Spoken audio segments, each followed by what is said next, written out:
Thank you for joining us today. My name's Angela. Today I've got Julie with us. We're both from Onkaparinga Libraries. And of course, I've got our guest of honour, Fiona McArthur. Thank you for joining us today.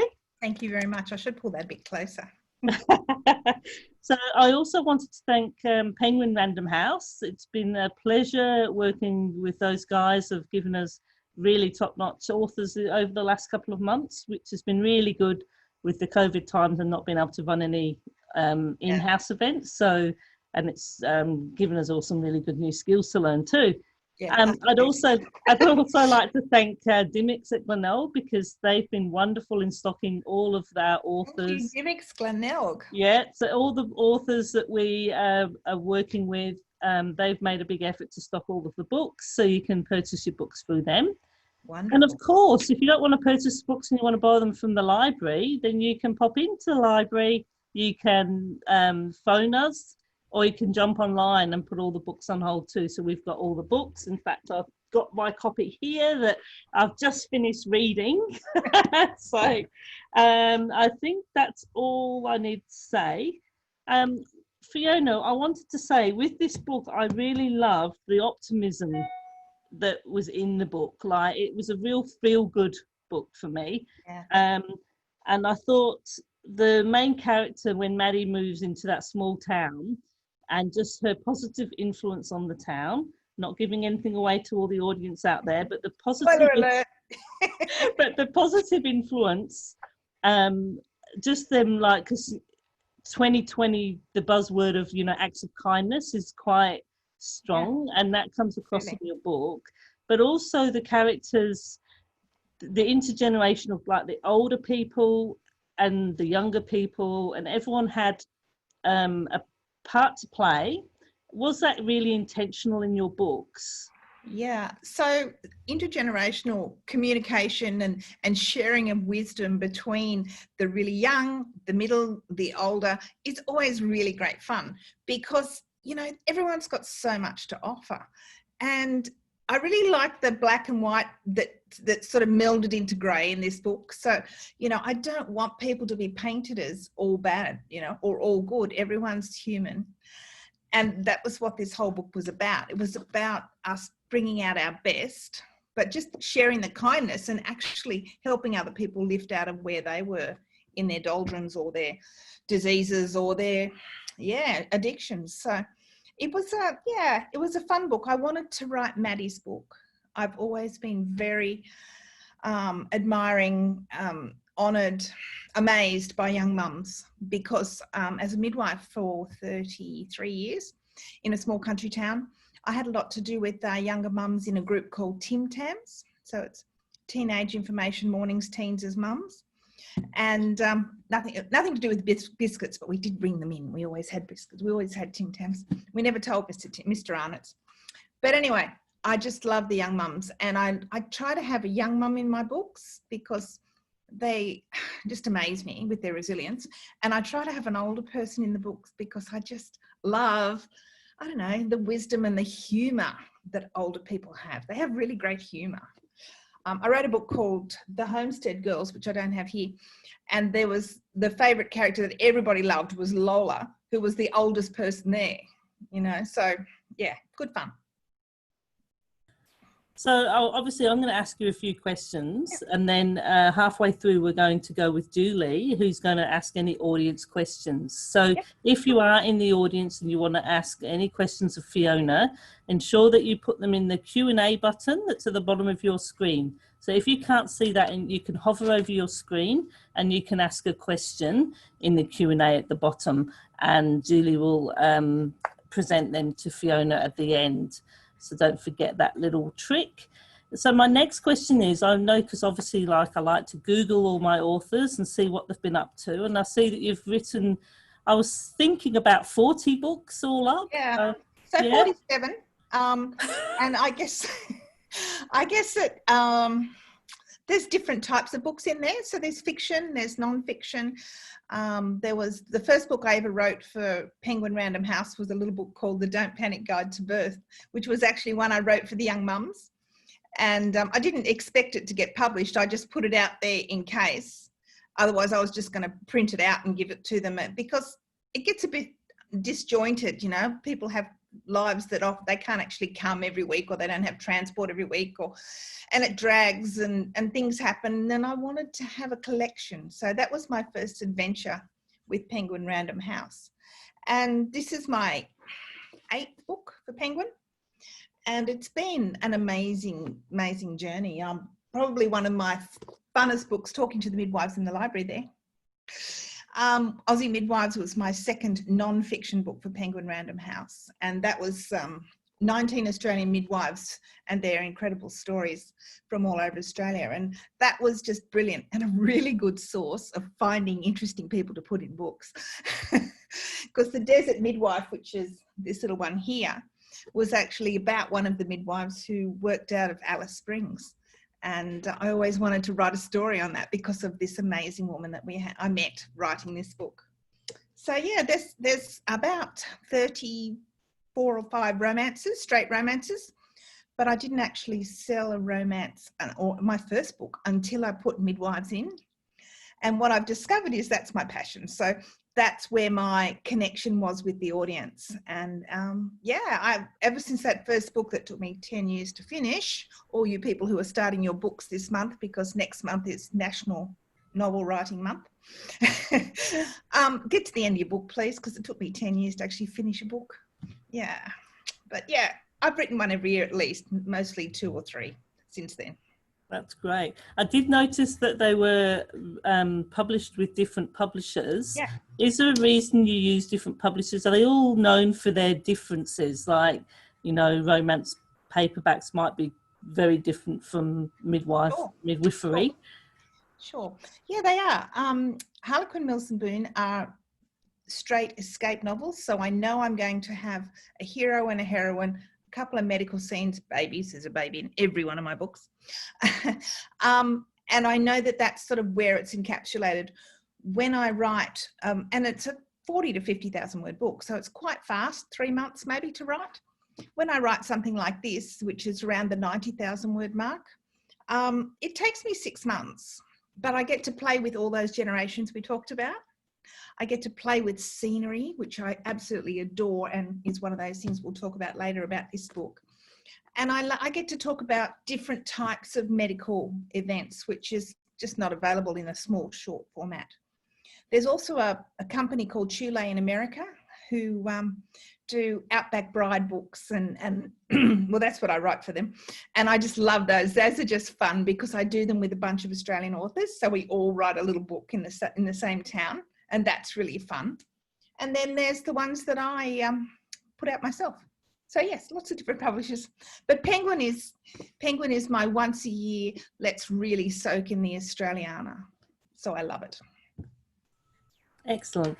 And I noticed you've been a midwife for over 30 years. Yeah. And now you're an educator in midwifery. I was an educator. I've retired. Oh, you're retired. More chance for writing more books. But what I wanted to ask you is, when did you decide you wanted to write? Because obviously it's a bit of is it a second career, or was it your first love? No, I didn't write anything from when I left school till I turned 30. So I was a midwife and I had 5 sons. And when I had 4 sons and I was in my early 30s, I decided that I needed more in my life, more money, more things for myself. And I attended a course that actually was talking about writing for pleasure and profit. And that's where I went from. It was a library. I had that course in a library every Wednesday night. And what I learned was that if you're passionate about something and you actually make it happen and you be professional, you can achieve those goals. And the first story that I put in, I actually sold, that I'd ever written since school. It was only 500 words, but it was to the Women's Weekly, Australian Women's Weekly, and it was about little kids and soccer. But the point is that that was like my moment where you go, oh, if you really want to do something and if you put yourself in and you be professional, you can actually make things happen. And it's an amazing love now. Writing's one of those things that once you start, it hooks you and you can't leave, because a lot of the time it's hard getting yourself to sit down and to work on your book. But the other times there's those moments where you're writing and you're lost. You're in that place and you're right down deep. And it's just like this is why I write, for these moments that happen 2 or 3 times a year, and they're just worth everything. Wow, that's cool. I was thinking, like, being a midwife, did you base a lot of your, like, I know that non-fiction title you did with the inspirational nurse, but when you write your fiction books, do you base a lot of them on your experiences that you've had as a midwife? Yeah, I don't base anything on people or real events, because they really impact on how you want to write. It doesn't actually do what you want it to do. It just puts a big barrier up and you keep running against the truth. So you're better off just using your experience, using your knowledge, and letting your brain create you into some fantasy world, and then you let it happen there, and then you do the right things, and then you do the right procedures or medical events or whatever, and then you react the way that person would react. Whereas if you based it on an event, it wouldn't work like that. So yes, I draw on my work and my knowledge, but not on actual events. Yeah. Oh, that's good. With all you said before, every book has a baby in it, so all your books have some midwifery in it, or just the baby aspect? Yeah, mostly midwifery. Not all of my characters, or not all of my 47 books have a midwife as a main character. Some of them have a female doctor, but she usually has a midwifery moment. So, like, Midwife in the Jungle is actually a book that I put out myself, and it's a doctor, but she's like, during the book, she says, oh my God, how did I turn out to be a midwife in the jungle? Because she's got nothing except her hands-on skills. It's got nothing to do with medicine, it's to do with midwifery. And so yes, there is a baby in every book. I think there's like one where there was a young child instead of a baby, but that was, yeah, it's fun. I love it. And I don't know when they're going to pop up, and if I'm getting slowing up on a book, I just throw a birth in, and it's fine. I'm away again now. I'm happy. I've done had birth. Have you is it hard, because you've written some non-fiction titles too, is it hard to transition from fictional writing to non-fiction, and how do you prepare yourself? Yeah, so non-fiction, you can't make it up. And that's what I love about fiction. I can make it up to my heart's content. With Aussie Midwives, I was so careful, because these amazing women donated their time and their life story to getting it out there, so that we could, the whole idea of that book was so that people who weren't sure whether midwifery was for them could look through the window of what a midwife does. And there's 19 different midwives doing different things. So it's actually very cool for young women, or even young men, because one of them's a guy, is to just look into that world and say, you know what, I'd like to go to uni and learn that, because I reckon I could really enjoy that. And there's outback, there's inner city, there's extreme sports in neonatal intensive care. There's all these different types of things you can do with midwifery. I used to teach on weekends, and with an obstetric group of people who had volunteers. And I met this lady on one of these weekends, because everyone would fly in from remote areas and just brush up their skills and then fly back. And there was this lady who came from Saibai, which is the nearest island to New Guinea, so past Thursday Island. And she was the only midwife on that island. And when the little New Guinea ladies from their village got in trouble, they'd jump in the boat and row to her. And she was like, there was just her and a couple of, assistant nurses who were wonderful, but there was just her as far as managing. And a 34-week baby would arrive cold, because it's been in a boat. And they'd say, fix my baby. And she'd say, warm, pink and sweet. So she'd put a drip in, she'd give it some glucose, she'd warm it up, then she'd arrange for the flight to come in and fly this baby out. I'm like, you're amazing. How do you do that? And she said, well, and how do you put a cannula in a baby that's got an arm that's this long and it's cold? No idea how she does that. But how amazing. There's just amazing people everywhere. So that's the absolute joy of writing these books, because I can just give someone a little window into a health centre right out the back of Queensland where there's just anything can happen and you just have to deal. So yeah, heroic people in my books. That is, yeah, you are right. When I read the book, and I have no experience at all with anything medical, but you do get a sense of that awesomeness of the people working on the ground in a rural, remote place. So yeah, you are totally right there. My last question before I hand over to the audience is, what made you come up with the name Spinifex? For the place. Yeah. I had this view of these balls of spinifex running through. My editor never liked spinifex. I wanted to have the name of the book Spinifex for another book, and they just weren't in it. They weren't interested, not invested at all. But I got to keep the town name of Spinifex, and it was just this like dry, remote balls of spinifex running down the road. You know, that was my scene. But spinifex comes up a lot nicer than that by the end of this book, which is really good. It certainly does. No spoilers here though. So, okay, Julie, is there any audience questions? Yes, there are. So thank you, audience, for putting in those questions. So the first one we have for you, Fiona, is, which do you prefer to write, at novel length or as a short story?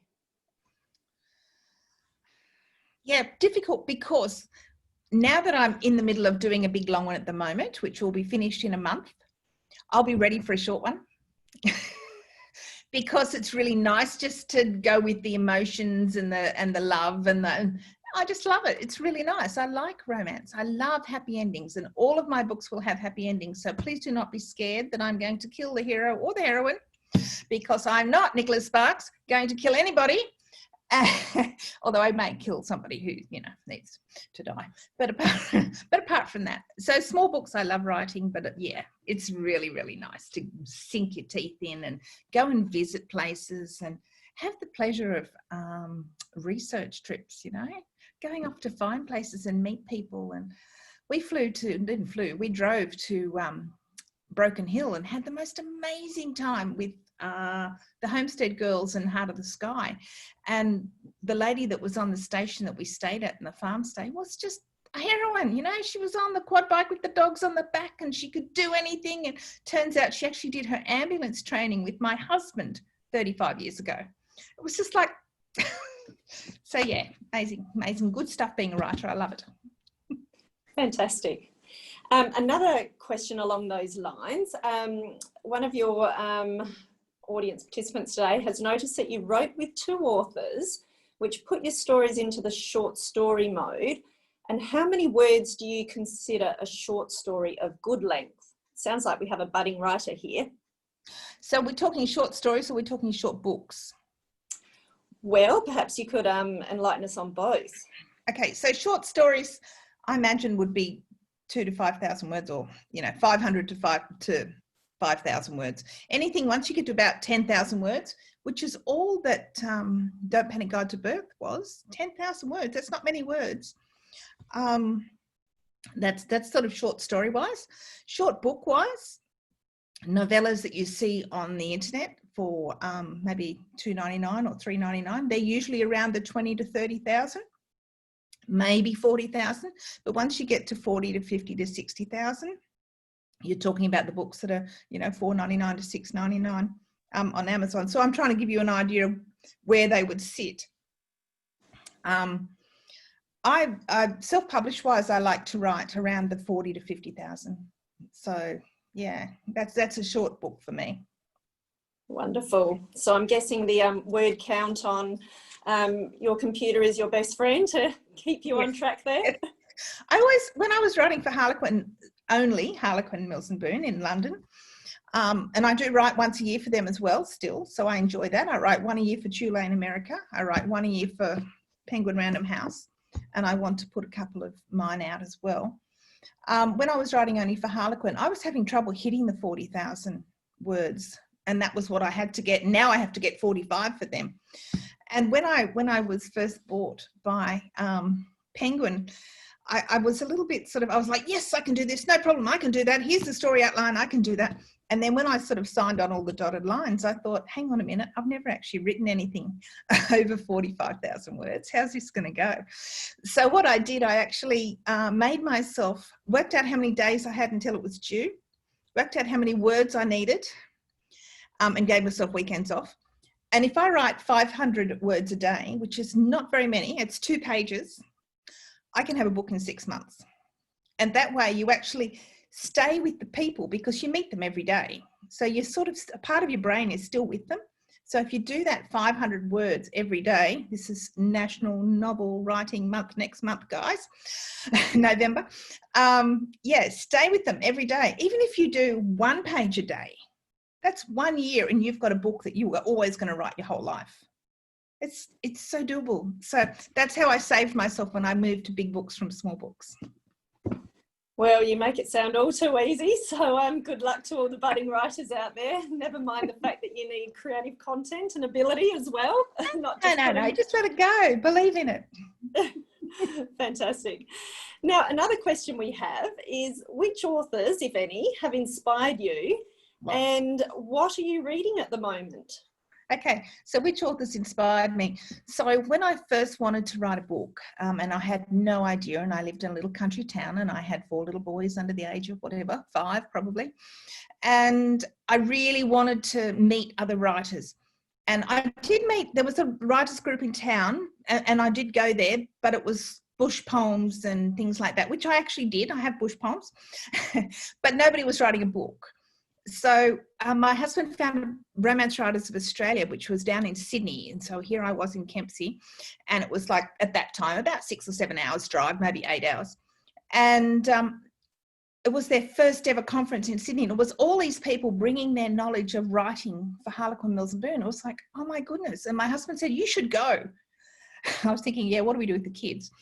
But anyway, my mother came with me and stayed with her sister with all my kids, and I went down to this first conference. Well, this year was supposed to be the 29th conference, and this is the first one I've missed because they did it online. Okay, but that's what I'm saying. I'm saying you need other writers. You need to learn from other people who understand. Your relatives and loved ones, they adore you, but they're not writers. Okay, you need to go to writers when you want to write. I'm not sure what the question was. I'm off on my run. But I just say join a writers group, and I loved Romance Writers of Australia for finding inspiration from other people, and they were the people that inspired me. Those authors like Emma Darcy, Marion Lennox, Meredith Webber, Valerie Parv, all those people who were amazingly generous with how to get yourself out there. Nobody cares in the romance industry if you help someone else get published. It's joyful, okay? It's one of the few industries where everybody's happy for everybody else to get published, because there's so many romance readers out there, it doesn't matter. It's good. The more books, the better. That's a lovely collaborative effort by the sounds of it. It is. And so do you read a lot of the authors who inspire you then? Like every time they bring out a new book, are you onto it? I just finished Kelly Hunter's yesterday. Kelly Hunter did a Matilda Next Door, I think, book, which was for Chule, similar to what I write. And it was like, oh my God, I love that book. It's not the sort of book I would have written. And I'm so impressed it was the sort of book she writes, because I loved it. Marion Lennox writes the most amazing, fun, laugh out loud books that have puppies in them. Carol Marinelli writes nurse stories that just to die for. She's just so clever at that. At the moment, it's really funny. At the moment, I'm reading Ilona Andrews, who's paranormal, as you guys would know, with the Kate Daniels series. And it was pretty funny. I went to have you heard of a lady called Eloisa James, who writes historicals in America? She's actually she's a professor of literature. Anyway, she had a writer's retreat that I went to, and she said, everyone has to read these 10 books all across different genres, because I don't read all these genres. And I discovered paranormal, and I've been reading it ever since, which is pretty funny for me. Fantastic. That's always exciting. Now, another question we have, when you develop your characters, do you already know who they are before you begin writing, or do you let them develop as you go? Yeah, part 2. So no, I don't know them at all. I have a first scene. I knew Maddie a little bit because I'd met her 11 years before when she had her baby. and her baby, who's now 11, are in this book. But apart from that, I didn't really know Maddie. Okay, so that's a little bit easier because there's someone from another book. But normally I just write from a scene. So I see a scene, so somebody walking into a birthing room, she's lying there, the heroine's having her baby, and the guy who walks in, she says, "Get out!" And he's like, "Oh my God." So that was my scene. I had no idea where it was going. I just had this scene. And I had a lovely time with that book. He was the father of the child, but he didn't know. Fascinating. So, yeah, it's good fun. But no, I didn't know. I only just had a name, which can change any time, because I'm really not fussy about my names either. I tend to just grab them from the air and use them, and then I think, oh, I've used that before. Must change that. So it's all instinct. It's all just fly by the seat of the pants, and I just have fun. Yeah. Great. Speaking of fun, what challenges have you encountered whilst writing your characters, particularly those like Kyle and Phyllis from the Bush Telegraph? Okay, so as you said, I was a midwifery educator for a couple of years before I finished my nursing, and there was a really big change in that time, in that last few years in hospitals, because all our notes went onto computers, all our medications went onto computers, we had to do our pay slips and everything, your ordering, everything went on the computers, which it hadn't been before. And for people who were not really, who only touched computers when they came to work, it was really tough. And I wanted to put that in there as with Phyllis, because I wanted to just highlight what an amazing job people do trying to struggle through this stuff. And also the other things with Phyllis is you know, that whole concept of, there's a lot of older ladies out there who are not as financially secure as they thought they would be at this stage in their life, you know, or even homeless, or even couch surfing, you know, in relatives because they don't want to be a bother. And I wanted to put that there too, you know. I wanted to make these people real, because it is problem. They are problems that real people have. So yeah, a lot of it's just from reading things, articles in the Women's Weekly actually had that article about older ladies couch surfing, and I read an article about Kyle with the drinking. I read an article about country towns and young men stepping up and saying, yes, it's affecting my family, my drinking. I need to stop this boy bloke drink to drunk stuff, you know. And that was amazing. So I wanted to put that in there, and just have people, lift people's awareness that with a bit of help and a bit of kindness, people can actually get over these things. So, or help anyway. Yeah, fantastic. Because I through reading your book, you certainly hit on some big social issues and things that do affect small country towns, like the alcoholism and lack of resources. And yes, all of that. So yeah, like big stuff you hit on. So which is nice to balance. Because we all know someone, don't we? We all know someone who's affected, we are affected, or one of our kids is affected, or so it's about real people in a real world. It's not about fantasy, and that's the difference with contemporary fiction, because contemporary romance fiction can address all these things, and it can put it in perspective along with having a feel-good story at the end. Yeah, absolutely. Now, you recently won the Romance Writers of Australia's Ruby Award for Contemporary Romance Book of the Year. Here's one you prepared earlier. Here's one I prepared earlier. Look at my smile. Seriously, I told you 29 conferences, and this is my first take-home Ruby. Thrilled to bits, I tell you what. And they didn't even have conference. It was on telly, but the conference committee did an amazing job, because they did it took an hour and 10 minutes to do the whole award ceremony. So you can imagine how that would be, creating that to last like that with all the different books and all the different categories. And mine was the last category, and I'd nearly finished the bottle by the end. And it was just, you know, we were down to the strawberries in the bottom of the glass. And my husband was in his pajamas because it was 7 o'clock at night. So he'd been in bed and he got up to come with me. And I was dressed, because we're in the country, we go to bed early. I was dressed, you know, all dressed up for my awards night. And so he got up and sat next to me in his pajamas, and I was having a lovely time. So it was truly a wonderful experience. And then when they called out my name, it was just like, oh my goodness, awesome. And that was, where was that? This is the Desert Midwife, which was the Uluru book.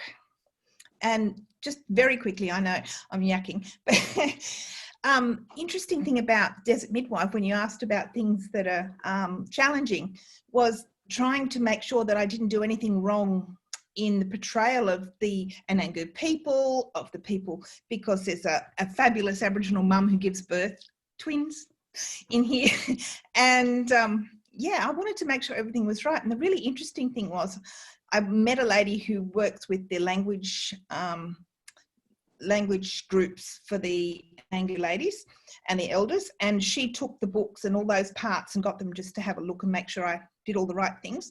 And they came back and they said there was a part where a young child was run over, hit by a motorbike and broke an arm, and they wanted me to move that scene from in the community to out on a road so that I wouldn't bring any bad luck into the community. And yeah, really cool. And it was like, oh, thank goodness they asked me, because I, no problem at all. So we did that. And it was just really nice that there was that connection to be able to make sure, and they were happy with my Uluru scenes. They were happy with my spiritual scenes. So yeah, and that was actually the one that won the Ruby. So that was very cool. Yes, there's certainly a lot to consider when you are on Kaurna land and speaking about their communities and how everything works with the land. So I know that you've done a fantastic job there. Can I ask, do you have a muse, and who do you show your work to first? Okay, do I have a muse? No, but I go outside and commune with the stars in the morning. I get up really early, between 4 and 6. That's happened because when I had little kids, I couldn't have any time that was mine, that my brain wasn't fried. So that was my non-fried brain time. And I get up at 4 and I go out and I look at the stars. And because I'm on a farm and because there's no ambient light, it's amazing. And as long as I don't walk through a spider web, it's really cool. And then I come in and drink tea until dawn, and I write then. So I guess that's my muse. That's my setting and my inspirational surroundings. What was the second half of the question? And who do you show your work to first? Yeah, so my editor. I don't actually have a writing buddy per se. I have some friends that if I'm really stuck with something, I can talk about it, but I don't actually show my words to anybody, mainly because I feel like they don't need the hassle, and that's what my editor's for. And if they see something different to my editor, I might change it to what they want, and it's not what my editor wants. I do have an agent, but by the time she reads it, my editor's read it, so I'd listen to the editor anyway.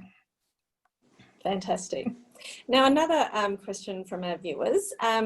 Obviously, a budding writer here again, so some advice from Fiona.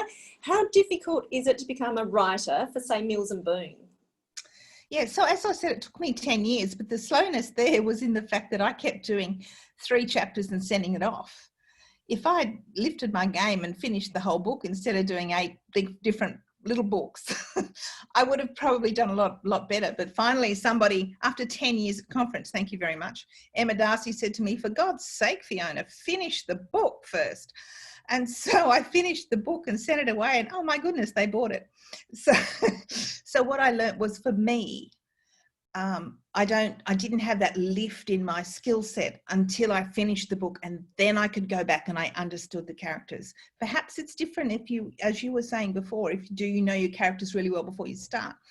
But I don't, because that's not my process. And there's nothing wrong with everybody having different processes. It's my process, is to write the whole book and then go back to the beginning and really enjoy the ride now. So yeah, it's to be hard to Mills and Boon. They get, like, I don't know, thousands and thousands of unsolicited manuscripts, but they're designed for those. They want them. Medical romance. If you can write a medical romance, that's a really good place to get into Harlequin, Mills and Boon, because people are scared of it, and yet it's the best line to write for because it has such diversity. You know, it's vets, police, fire, midwives. Yeah. And yeah, it's a great line, and it's the longest running line. You don't get paid $1 million. I never did make my fortune, but I did save money up and do the most amazing things that I would not have been able to do without my writing. I went to America. I went to London. I wrote Midwife on the Orient Express because I had a tax-deductible trip on the Orient Express. You know, it's good fun. It's good fun. Yeah, life doesn't get much better than that. No, and I just leave my husband here because he doesn't travel. He just watches me on the Visa card and says, oh my God. But I only spend my writing money. You know, he never wanted any of my writing money. Darling, if you write, you enjoy it, but use it for your writing. And I do. I get inspired by the places that I visit, and I imagine stories set in those places. My next Mills and Boon is called Second Chance in Barcelona. Fantastic. And it's great that you can use that for your inspiration, which leads me to the last question, because we're running out of time, which is, what are you currently working on? So is it the Mills and Boon that you just mentioned, or is it something else? I finished that months ago. It takes about a year for them to come out after you hand them in. At the moment, I'm working on The Farmer's Friend, a rural store. So it's about an upriver community that fire sweeps through, but it's also about a young couple that go in to the town and really meet the needs. A bit like Maddie did, but more about healing old wounds rather than physical fixing of towns sort of thing. Yeah, but it's just, I was reading it and I was thinking, oh, I don't know how I'm going with this. So I sat down today and I read the scenes and I went, oh, it's okay. It'll be fine. It'll be fine. I really liked that book and I cried and it was good. So I will get to the end of that. That's what I'm writing at the moment. The Farmer's Friend, a rural store. And so any ideas when that will be available? Yep, how long 1st of September next year. Fantastic. Yeah, so 1 year for Penguin. At the moment, it seems to be the 1st of September, which I've got 2 more ideas after that, which they really like. So we'll just keep going. Fantastic. Oh, to have so much inspiration up there and creativity. Yeah, no, it's great. Excellent. Well, we're sort of all out of time today. So I'd just like to mention firstly that absolutely a big thank you to Fiona for joining us today. It's fantastic to have you in our homes with us, and for the audience for checking in with us and asking all those fantastic questions. Thank you. We hope you've learned a lot from her, especially the midwives who are with us and interested, and also the budding writers. And thank you to Angela also from Onkaparinga Libraries. And I will just mention that you can follow us on our Facebook page to stay updated on what Onkaparinga Libraries have going. And also we have an Eventbrite page, and that's where you can see more author talks that we have available, and you can join up to watch those as well. And the other thing to mention is that we will be sending an email with a survey. So if you can spend a few minutes to complete that for us, that lets us know what you enjoyed, and feel free to let us know what you would like to see more of in the future, which is fantastic. So thank you once again, and thank you, Fiona, for your time. Thank you, Fiona. Yes, it's been lovely chatting today. Lovely meeting you, ladies. Might meet you next year when we come around in real person. That would be lovely. That would be awesome. Take care. Enjoy the sunshine. Look after. Bye. Bye.